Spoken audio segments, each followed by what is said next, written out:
নিষ্পাপ অসহায় মরিয়ম পুরো বাংলাদেশের কাছে হাত জোর করে অনুরোধ করে বলেছিল এভাবে যে, আঙ্কেল আন্টি আমাকে বাঁচান, আমি বাঁচতে চাই, আমার চিকিৎসার জন্য বিদেশ যেতে হবে, আমি কিছু খাইতে পারি না, আমি ঘুমাইতে পারি না, আমাকে সকলে বাঁচাইতে এগিয়ে আসুন। কিছু মানুষের আসলে বুকের ভিতরে গিয়ে হয়তো বা আঘাত করেছিল বলে আজকে মরিয়মের জন্য 3,60,000 টাকার মতো সাহায্য এসেছে। কিন্তু পুরো বাংলাদেশের মানুষের মন এই কথা কেঁদে ওঠেনি, বাকি মরিয়মের জন্য পুরো বাংলাদেশের মানুষের খারাপ লাগেনি। আমরা বিভিন্ন সময় দেখি যে ফেনী বন্যার সময় বাকি অনেক দেশে বাংলাদেশের ক্লান্তি লগ্নে সকল মানুষ একত্র হয়ে ঝাঁপিয়ে পড়ে মানুষকে উদ্ধার করার জন্য। বাংলাদেশের মানুষ তাদের মানবিকতা নিয়ে নতুন করে কিছু আসলে বলার নাই। পুরো পৃথিবীর মধ্যে আমার মনে হয় যে বাংলাদেশের মানুষ মানবতার দিক থেকে সবার উপরে এগিয়ে আছে।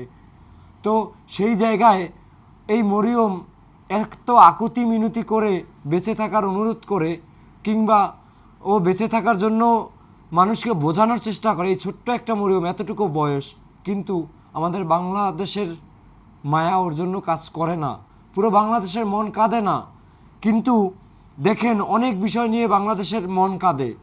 তো আমি যদি বলি যে এই মরিয়মের চিকিৎসার টাকা একদিনেও আসলে ব্যবস্থা করা যায়, কিভাবে ব্যবস্থা করা যায়? দেশের সকল মানুষ যদি এগিয়ে আসতো, কেউ 5 টাকা, কেউ 10 টাকা, কেউ 100 টাকা, এভাবে দিয়েও যদি 10,000 মানুষের ওর পাশে দাঁড়াইতো, আমার মনে হয় চিকিৎসার অর্ধেক টাকা ম্যানেজ হয়ে যেত। কিংবা আপনি দেখেন প্রবাসী ভাই বোনেরা সব সময় দেশের ক্লান্তি লগ্নে ঝাঁপিয়ে পড়ে, যে কোনো অসহায় মুহূর্ত, যে কোনো আসলে মানুষের জন্য বিপদে পড়লে ঝাঁপিয়ে পড়ে।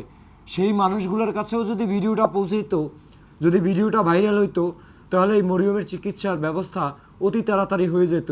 আপনি দেখেন বাংলাদেশের মানুষের কাছে এই যে মরিয়ম অনুরোধ করে ছোট একটা বাচ্চা হয়ে, সেই ভিডিওতে আমরা চাইলেই 5টা বন্ধু বান্ধবকে মেনশন করতে পারি, কিন্তু আমরা সেই কাজটা করতেও আমাদের বিবেক হয়তো বা বাধা দেয়।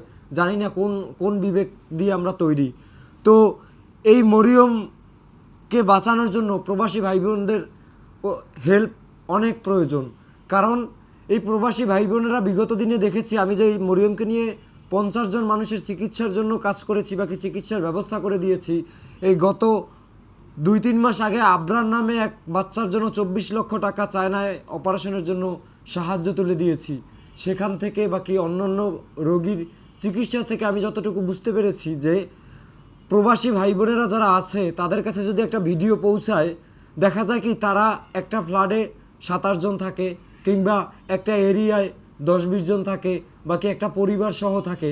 তো প্রবাসী ভাই বোনের কাছে একজনের কাছে যদি একটা মরিয়মের ভিডিও পৌঁছাইতো, তাহলে দেখা যায় অটোমেটিকলি ওই রুমে আরও 5 জন প্রবাসী থাকলে তাদের কাছে পৌঁছাই যেত। কারণ কি, আমরা তো বাঙালি, আমাদের বাঙালির জন্য তো মন কাঁদবে, এটা অস্বাভাবিক কিছু না। এই মরিয়মের জন্য কারো না কারো তো মন কাঁদবে। যেই মানুষটার মন কাঁদবে ওই মানুষটাই তার প্রবাসী আশেপাশে বন্ধুবান্ধব বাকি আত্মীয় স্বজনের কাছেই এই মরিয়মের বিষয়টা শেয়ার করবে। আর বাংলাদেশ থেকে অনেক মানুষে 5 টাকা, 10 টাকা, কেউ 1 টাকা দিয়েও সাহায্য করেছে। কিন্তু আপনারা জানেন একজন প্রবাসী কখনো সাহায্য করলে 100 টাকার নিচে সাহায্য করে না, 500 টাকার নিচে সাহায্য করে না। যেখানে 22 লক্ষ টাকা লাগবে মরিয়মের চিকিৎসার জন্য, সেখানে প্রবাসী ভাই বোনদের সাহায্যের কোনো বিকল্প নাই।